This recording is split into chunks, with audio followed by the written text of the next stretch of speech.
Xabi Alonso is Real Madrid's signing of the season. Real Madrid topped the group at the Club World Cup and will now face Juventus in the round of 16.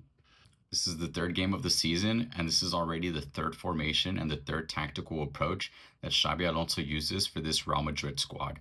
Today, we saw the team come out with the same starting 11 as last week, with the exception being Asensio is out of the starting lineup and Rudiger was brought in.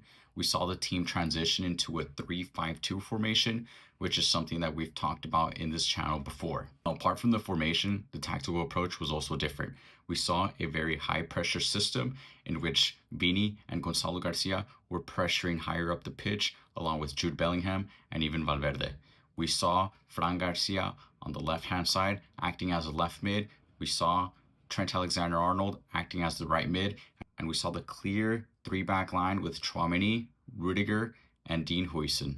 The beautiful thing about the 3-5-2 is that if the team's pressure fails up high at the pitch, players can transition relatively quickly, get back into the box, play a deeper block system, and have Trent Alexander-Arnold and Fran Garcia form a line of 5 defenders with 3 midfielders in front and the 2 strikers in Gonzalo Garcia and Vini Jr. And I gotta say, I absolutely love the 3-5-2 today. There's just so much flexibility that this team can take advantage. We can either pressure in a high pressure system like we saw, we can come back defensively, play a lower block, have the 5 defenders with 3 midfielders in front. Defensively, we saw that, of course. And then in the attack, we have a high pressure system, so we typically win the ball higher up the pitch. But if we are in that lower block defensively, win the ball, we can transition quite easily. The way our center mids are set up, with Tchouaméni at the base of that defensive role, we can play out of the back relatively easily. We saw that a couple times today. We saw that in the one-on-one that Vini missed early on in the game.